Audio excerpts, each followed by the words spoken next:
Hello বন্ধুরা, কেমন আছেন সবাই? আশা করি সবাই খুব ভালো আছেন, সুস্থ আছেন। জুলেখা ক্রিয়েশনে আপনাদেরকে জানাই অনেক অনেক স্বাগত। আজ একটু সকালে সকালে উঠে পড়েছি, কেননা আজকে ছেলের স্কুলে স্পোর্টস আছে, সেই জন্য। তো চলুন তাড়াতাড়ি কাজগুলো সেরে নিই, কারণ 10টার মধ্যে আবার ওর স্কুলে যেতে হবে। প্রথমে ভাবছিলাম যে ওকে স্পোর্টসে নিয়ে যাব না, কেননা আপনারা তো জানেন যে এই কিছুদিন আগে ওর মুসলমানি হয়েছে। তো আমি ভাবছিলাম, মানে ভয় পাচ্ছিলাম আর কি, যে কোনোভাবে যদি একটুও ঠোকা লাগে তাহলে ওখানটার থেকে রক্ত বার হবে বা কিছু। তো সেই জন্য ভয় পাচ্ছিলাম যে যাওয়ার দরকার নেই। কিন্তু ছেলের দেখলাম খুব আগ্রহ, বারবার বলেই যাচ্ছে যে মা আমাদের স্কুলে আজকে স্পোর্টস আছে, চলো চলো। সেই জন্য কি আর করা যাবে, ছেলের কথা রাখার জন্য তাড়াতাড়ি উঠে পড়েছি, রেডি হয়ে নেব, তাড়াতাড়ি কাজগুলো করে নিই। তো যেতে হবে তাড়াতাড়ি স্কুলে 10টার মধ্যে। আর এই যে সকালবেলা ছেলেকে তুলে দিয়েছি। অন্যান্য দিন একটু বা ঝামেলা করে, কিন্তু আজকে দেখছি একটুও কোনো রকম কোনো ঝামেলা করেনি। ওকে যে বলছি যে বাবু আজকে তো তোমার স্কুলে স্পোর্টস আছে, তো মহা আনন্দের মধ্যে আছে দেখুন।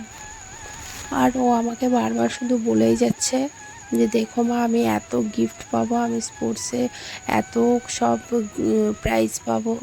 তো এই যে আমরা চলে এসেছি স্কুলে।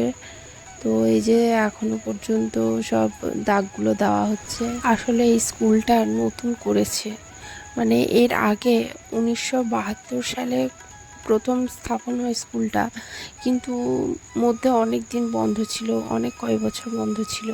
তো আবারও নতুন করে চালু করেছে। তো সেই জন্যই খুব বেশি একটা বাচ্চা নেই। তো এই যে এই কয়জনাকে নিয়েই খেলানো হচ্ছে আর কি।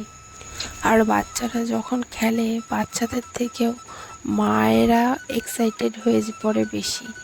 কেননা আপনাদেরকে বলি, এই যে বাচ্চাগুলো খেলছিল, তো তো পাশ থেকে মারা এমনভাবে বলছিল যে মনে হচ্ছে যেন বাচ্চাদেরকে বাদ দিয়ে মায়েরাই হয়তো মাঠে নেমে। বড়দের খেলা তো প্রায় হয়েই গেল, এবার ছোটদের পালা।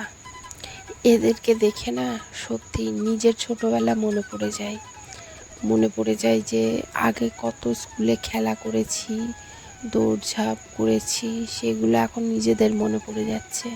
আর ওরা যখন খেলছিল, সত্যি আমারও মনে হচ্ছিল যে গার্জিয়ানদের জন্য বেশ এরকমভাবে খেলা থাকতো, কেননা আমি ছোট থেকে খেলাধুলা করতাম, সেই জন্য আমি বেশি এক্সাইটেড হয়ে পড়ছিলাম। তবে যাই হোক, বড়রা পারলেও বাচ্চারা কিন্তু বিস্কুট দৌড়ে গিয়ে আর পারছে না, মানে কেউ বিস্কুট ঠিক মতো খেতেই পারছে না।